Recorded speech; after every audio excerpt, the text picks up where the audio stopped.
Alors, qu'est-ce que l'alchimie? Disons, c'est ce qu'on entend en général par l'alchimie. On aimerait de temps en temps dire que c'est l'ancêtre de la chimie. Ça n'est pas que l'ancêtre de la chimie, c'est comme ça qu'on le voit aujourd'hui. L'alchimie, je dirais, sont trois choses, sans les réduire à ça. Un, la recherche de la pierre philosophale, avec sa variante poudre de projection pour la transmutation des métaux, ou son autre aspect qui est le remède universel ou l'élixir de longue vie.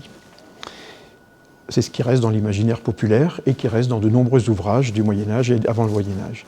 Mais c'est aussi et principalement une façon de voir le monde et une façon de vivre le monde. L'alchimie, c'est une philosophie qui a évolué. Chaque siècle y a apporté ses spécificités. Mais l'alchimie, c'est aussi une philosophie, une façon particulière de voir le monde, dans laquelle le monde extérieur, le monde intérieur, le monde du haut, le monde du bas, ne sont pas fondamentalement distincts. Et qu'est-ce que ça n'est pas? Ça n'est pas de la magie, ça n'est pas de l'ésotérisme, ça n'est pas une affabulation, ça n'est pas une préchimie. C'est quelque chose qui est à comprendre, à réfléchir dans la vision de l'alchimie elle-même. C'est-à-dire, si on veut comprendre l'alchimie, il faut penser comme un alchimiste. C'est-à-dire dans cette vision hermétique du monde, dans cette vision où la nature s'exprime, et tout s'exprime en l'homme, l'homme dans la nature, et les mystères qui sont derrière.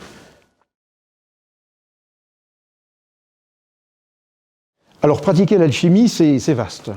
Pratiquer l'alchimie, ça peut être étudier les livres d'alchimie, ça peut être étudier la philosophie, l'évolution, l'histoire de l'alchimie, ça peut être transposer la représentation du monde, de la vie, de la nature de l'homme à soi-même, et pratiquer l'alchimie, c'est pratiquer une éthique, un comportement.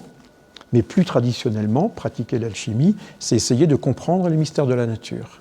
Comprendre les mystères de la nature, c'est bien sûr le cosmos, c'est le vivant, et c'est ce qu'on a sous les yeux, c'est-à-dire les métaux, les élixirs, les herbes.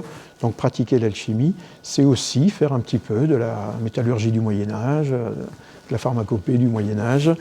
C'est regarder, observer la nature, voir comment une graine peut sommeiller, peut dormir, et dès qu'on la met dans un terreau, dans une terre fertile, eh bien il se développe deux choses. L'information qu'elle contient de la plante commence à se déployer, et d'elle-même commence à se détruire. Des radicelles apparaissent, des cotylédons apparaissent, une tige, des feuilles, des fleurs, et toute une vie.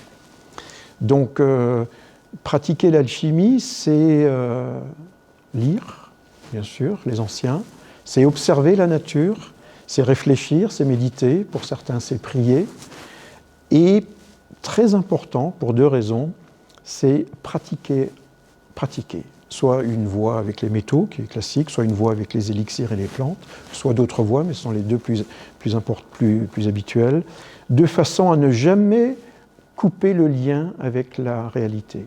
C'est-à-dire l'alchimiste cherche les mystères de l'univers, mais pas des mystères intellectuels. Il cherche à comprendre les mystères de la nature et donc à les reproduire dans son laboratoire. C'est une inspiration. Depuis très jeune, le mot alchimie a aimé comme un envoûtement. Est-ce que c'est une inspiration? Oui, naturellement.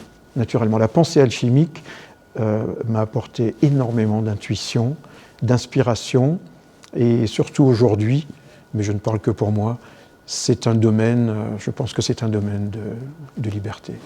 Pour celui qui ose penser et vivre dans un monde tel qu'était celui des alchimistes de la Renaissance ou plus tardif. Alors, la quête de l'hermétisme, ou le message de l'hermétisme et le message de l'alchimie, sont relativement proches, mais sont distincts. Est-ce qu'elle mène au bonheur? Une sacrée question. Il aurait été plus facile de répondre, est-ce qu'elle mène à la félicité? Pour certains, est-ce qu'elle mène à la sainteté? Pour d'autres, est-ce qu'elle mène à la connaissance? Est-ce qu'elle mène au bonheur? Oui, au bonheur de participer au monde, au bonheur de pénétrer les mystères de la nature, au bonheur de sentir la vie et les mystères qui ont lieu en soi et autour de soi. Et pour les opératifs, ça participe également au bonheur de voir de temps en temps se réaliser dans le ballon ou dans le creuset des choses qui normalement ne devraient pas arriver. Donc si le bonheur est la participation au mystère, oui, assurément.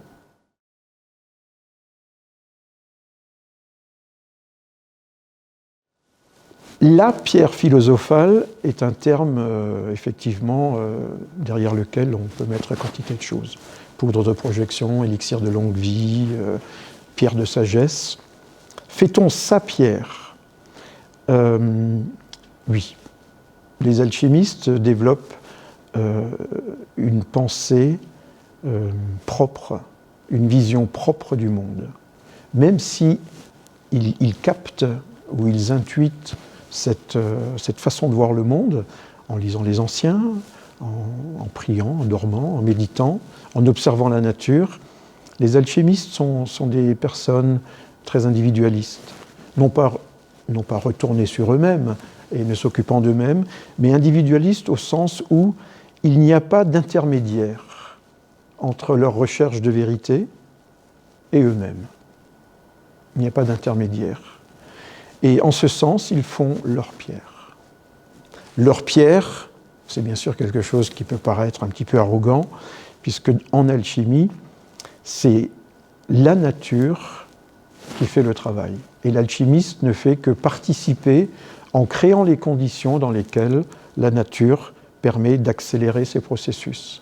Donc est-ce que l'alchimiste fait sa pierre ? Non, ce n'est pas sa pierre. Mais c'est pourtant la nature qui s'est réjouie des conditions qu'a créées l'alchimiste et qui lui a permis d'accélérer ces processus.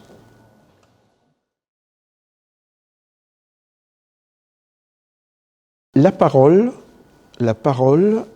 est quelque chose de mystérieux. Dans la parole se passe quelque chose d'étrange, puisque ce mélange du connu, de l'expérience, et s'exprime quelque chose qu'on n'attend pas, dans la spontanéité.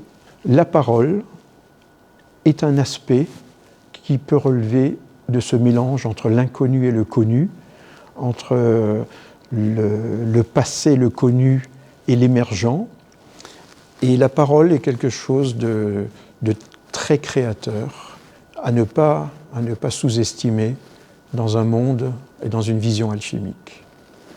La parole exprime souvent une idée, un concept, mais s'y mêle quelque chose qui relève des mystères et qui souvent échappe à l'orateur.